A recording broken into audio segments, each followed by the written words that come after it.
दगड एकदाच मंदिरात जातो आणि भगवंत होतो. माणूस मात्र अनेकदा मंदिरात जातो पण दगडच राहतो. शब्दातून दुःख व्यक्त करता आले असते तर अश्रूंची गरज भासलीच नसती. सर्व काही शब्दात सांगता आले असते तर भावनांची किंमत उरली नसती. श्रीमंताच्या यादीत नाव आलं नाही तरी चालेल, पण माणुसकीच्या यादीत आपलं नाव अग्रस्थानी झळकलं पाहिजे. माणूस जेवढा आजाराने थकत नाही त्यापेक्षा जास्त विचाराने थकतो. म्हणून हसत राहा, विचार सोडा, आपण आहात तर जीवन आहे, हीच संकल्पना मनी बाळगा. भावना कळायला मन लागतं, वेदना कळायला जाणीव लागते, देव कळायला श्रद्धा लागते, माणूस कळायला माणुसकी लागते. चांगलं जगाला सुंदर विचार लागतात. भरभरून जगायला पैसा नाही, आयुष्य लागतं. आयुष्यात सर्व काही ठरलेलं असतं, विधिलिखित मांडलेलं असतं. सूर्याच्या कक्षेबाहेर पृथ्वीलाही जाता येत नाही. भल्यासाठीच होते सारे, कळत असूनही कुणाला लगेच पटत नाही.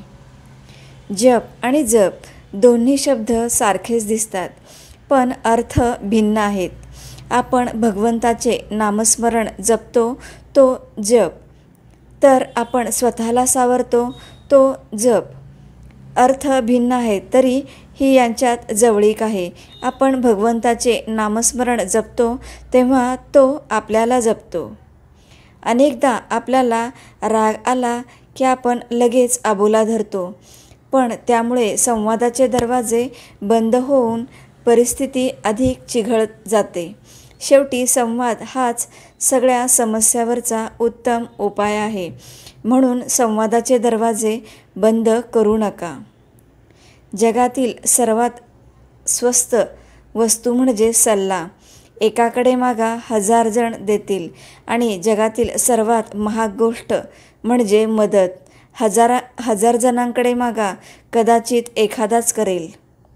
एखाद्याजवळ आपल्या अशा आठवणी ठेवून जा की नंतर त्याच्या जवळ आपला विषय जरी निघाला तर त्याच्या ओठांवर थोडंसं हसू आणि डोळ्यात थोडंसं पाणी आलं पाहिजे. कायम टिकणारी गोष्ट एकच, ती म्हणजे माणुसकी. म्हणून पैशांपेक्षा जीवाला जीव देणारी, जीवाभावाची जिवलग माणसं जोडा आणि जपा. तीच आपली खरी संपत्ती आहे. आयुष्यात 2 मित्र नेहमी बरोबर असावेत.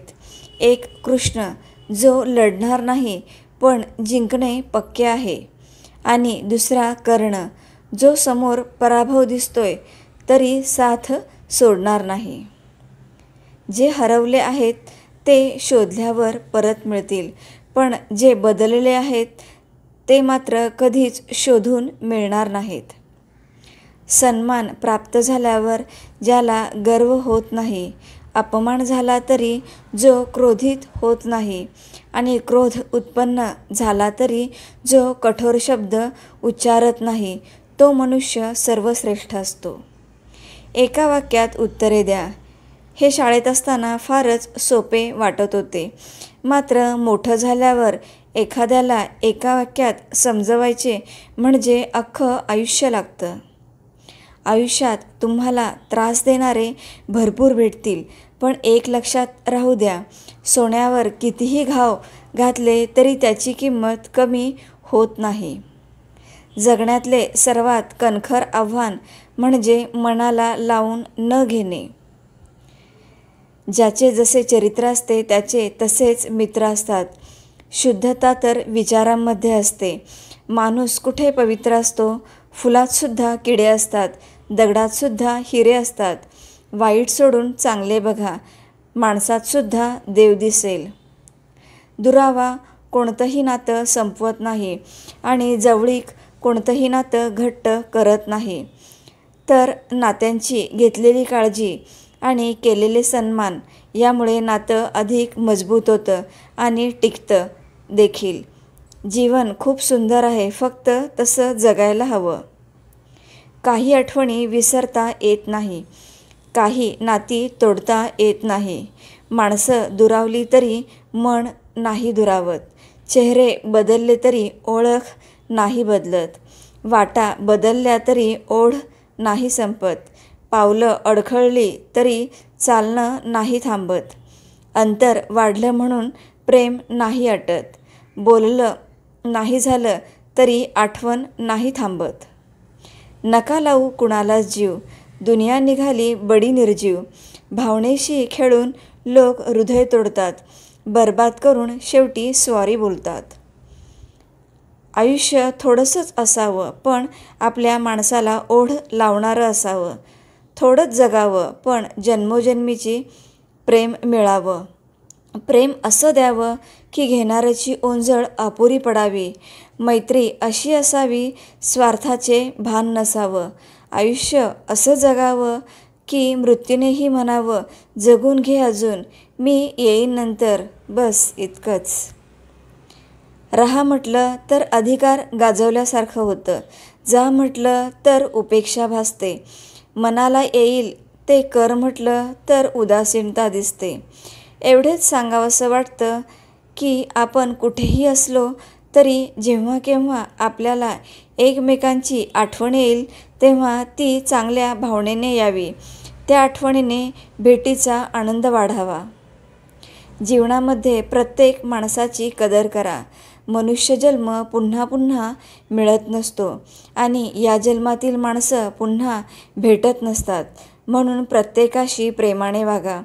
काही वेळा माणसाची प्रकृती औषधाने नव्हे तर त्याला दिलेल्या शाब्दिक आधाराने ठीक होत असते. म्हणून शब्दाला धार नको, आधार हवा. शोधावया भाकरीला निघाली ती भूक आहे. जन्मताच गरिबी येती ही कुणाची चूक आहे. भूक लागली की खाणे ही प्रकृती आहे. भूक नसताना खाणे ही विकृती आहे. घासातील घास दुसऱ्याला देणे ही मराठी माणसाची संस्कृती आहे. लोक जेव्हा तुमच्या विरोधात बोलतील, आवाज वाढवतील तेव्हा घाबरू नका. फक्त एक गोष्ट लक्षात ठेवा, प्रत्येक खेळात प्रेक्षक आवाज करतात, खेळाडू नाही. खेळाडूला फक्त जिंकायचे असते. एखाद्याची संपत्ती चटकन डोळ्यात भरते, पण त्यामागचे कष्ट, त्याग आपल्याला दिसत नाहीत. कुणालाही त्याच्या संपत्तीवरून हिणवताना 4 वेळा विचार करा. जो अभिमान तुम्हाला तुमच्या वडिलांच्या कष्टासाठी आहे, तोच अभिमान त्या व्यक्तीच्या मुलांनाही असतो. तुमच्याकडे खूप पैसा आला म्हणजे तुम्हाला दुसऱ्यांसोबत कसेही वागायचे लायसन्स मिळत नाही. तुमची आर्थिक श्रीमंती कितीही उच्च असली तरी तुमच्या वर्तनाची उंचीसुद्धा महत्त्वाची आहे, हे कधीच विसरू नका. निसर्गसुद्धा कधीच उतत नाही, मातत नाही. अनेक फळांनी लगडलेले झाडसुद्धा वाकलेले असते. विनम्रता निसर्गाकडून शिका. मुलांना घडवणे आणि बिघडवणे हे तुम्ही त्यांच्याशी आणि त्यांच्यासमोर इतरांशी कसे वागता यातून आपोआप होत जाते.